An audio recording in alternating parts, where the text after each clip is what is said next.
Hi, my love, and welcome back to Cultivate, a podcast where we explore the strategy and soul behind a successful floristry business. My name is Brie, and I'm a florist, business owner, and coach based in Melbourne, Australia.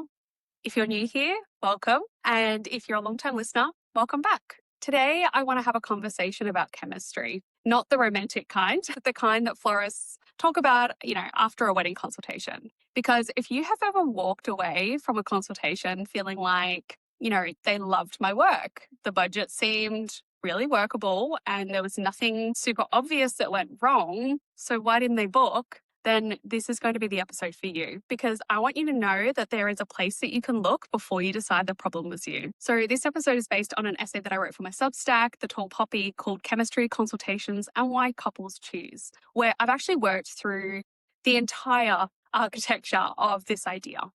The deeper psychology, I've looked into communication research, and I've even gone as far as looking at some philosophers in an effort to find out what is going on in these sort of consultations. So today we're going to explore why some consultations feel better than others, why a couple can love your work, enjoy speaking with you, and still choose someone else beyond pricing, and why calling it a chemistry thing might just be preventing you from understanding what's really going on.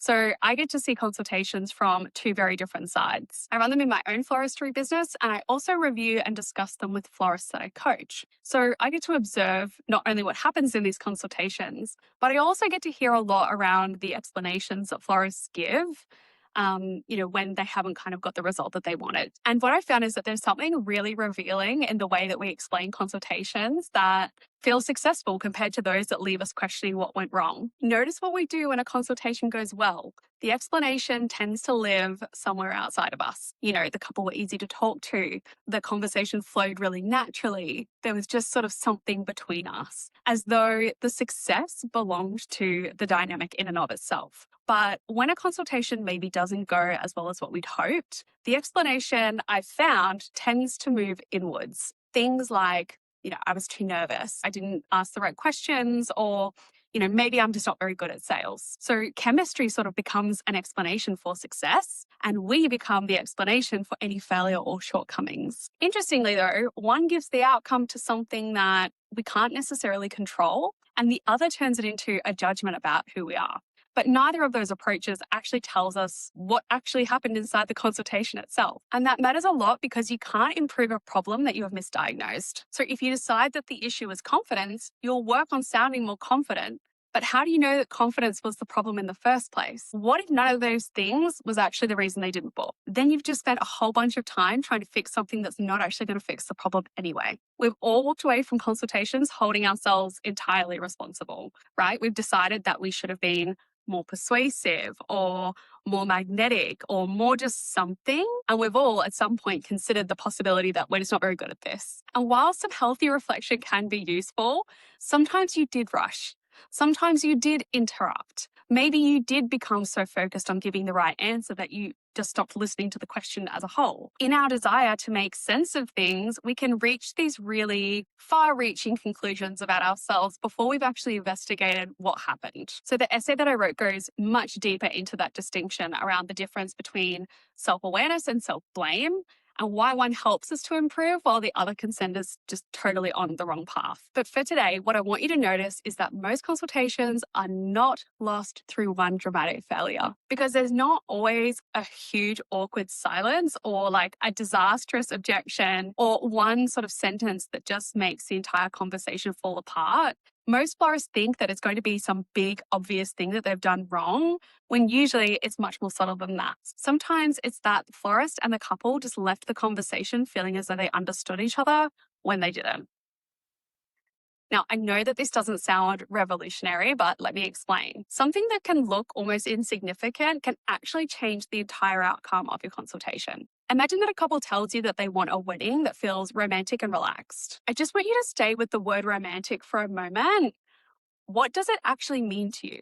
I want you to picture it, right? You might hear romantic and automatically imagine candlelight and deep reds and layered textures and flowers spilling all over the edges of the table, right?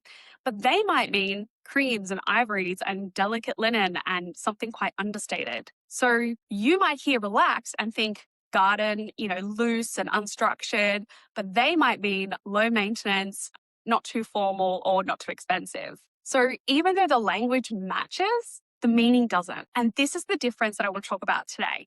The difference between collecting information and creating shared understanding. Because in consultations, the devil really is in the details. Not only the details that you collect, but the meaning the couple has attached to them. Both people can leave the consultation believing that what was discussed was the same wedding, but when the florist has to actually turn those words like romantic, relaxed, abundant, understated into flowers and scale and color and mechanics and a proposal worth thousands of dollars, if your interpretation doesn't resemble what the couple believes that they communicated, the proposal will feel wrong, even when you have to a T reflected everything that she said. And so the issue is that the florist didn't necessarily ignore the brief, but the florist and the couple may have never really established what the brief actually meant from their different perspectives in the first place. And that is how easy it is to lose a booking without anything dramatic ever happening, which is kind of good news because it means that not all consultations are lost because of how you performed. They're lost because of what was understood. And that is the distinction that I really want you to take away today. Because think about it like this. A performance problem sounds like, how could I have come across better? But an understanding problem sounds like, were we actually talking about the same thing in the first place? And so that moment when two separate interpretations become one is what I call consensus. Not consensus in the sense of like taking a vote, more like consensus from the point of view of agreement. So let me just go a little bit deeper here. Understanding exists when both people know more than what they did before. That is obviously a good thing. But consensus exists when what they understand has been brought into agreement with the other person. Or in other words, you're no longer using the same language while privately attaching different meanings to it. So I unpack this whole idea of consensus in full in the essay, but for working florists, the way that I describe consensus is like a meeting of the minds. It's not just using the same words, but it's actually attaching the same meaning. You're not just hearing one another, but you're actually understanding each other. Not just collecting information, but knowing what that information actually meant. That way, no one involved has to keep filling the remaining gaps with any assumptions. And that matters because people struggle to commit while they are still wrestling with unresolved questions. But when we take steps closer to get that meeting of the minds, uncertainty starts to reduce. And why that's important is because uncertainty is what stops people from making commitments, not just because they don't want to, but because they actually can't. No one commits to anything while they're still uncertain. Not to a florist, not to a wedding, not to anything really. Commitment requires enough certainty to make a decision. And consensus is exactly how we build that certainty. There's a much deeper process going on underneath all of that, which I do explore properly in the essay. But the practical principle that I want you to take away here is do not just collect the answer, check the meaning. And when a couple says romantic, relaxed, modern, sculptural, or abundant, stay with that word a little bit longer. What does that mean to you? What are you responding to in that image? Then take your interpretation and reflect it back to them in your own words. This not only just proves that you're listening, but it also gives the couple an opportunity to confirm or correct what you understood. And that moment when they say like, yes, exactly, that really, really matters because it tells you that not only did you hear the same words, but you understood the words in the same way. So perhaps the next question to take into your consultation is not, have I gathered everything I need for a proposal? But what am I assuming I already understand? And so I just want you to imagine yourself in the next consultation for a moment. Let's just say that it's halfway through and a couple says something that sounds perfectly normal, perfectly clear.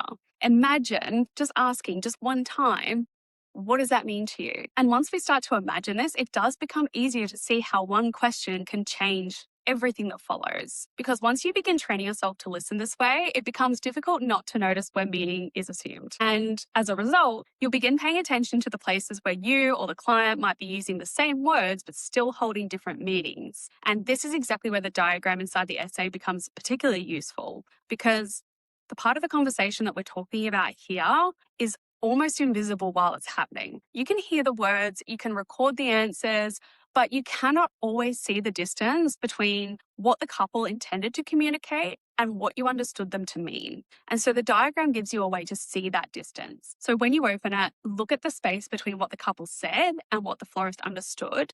That space is where the assumptions hide, or as I like to call it, the danger zone. It's where two people can believe that they agree while actually still holding on to different interpretations of the same conversation. And so once you see that space, you'll begin recognizing where meaning may have separated and what needed to be reflected back before either person started to move on. And so I'm not going to try and reproduce an entire diagram through audio because this is just one of those ideas that it's going to make so much more sense once you see it physically in front of you. So open the link in the show notes, open the essay, and use the diagram to just revisit one of your consultations that maybe didn't go the way that you were expecting. And just ask yourself, where did we genuinely understand each other? And where did I assume that I understood? Again, the essay explores this difference in a lot more detail, but for now, this is what I want you to leave with. A couple can enjoy speaking with you, love your work, and still leave without enough shared understanding to actually choose you. And that doesn't mean that your consultation was a total disaster. At the beginning of this episode, I said that there was somewhere very specific to look before deciding that you were the problem. And this is it. Return to the conversation. What did they mean? What did you understand? Were those interpretations aligned? Because chemistry, I think, helps describe how the conversation felt, but consensus gives you somewhere much more useful to look. So before you blame yourself, just do yourself a favor and check the meaning. All right. I think that's enough for today. So if anything in this episode did make you think differently about consultations, I'd really recommend sending it to a florist friend because they might find it useful too. So thanks so much for listening, and I'll see you next week.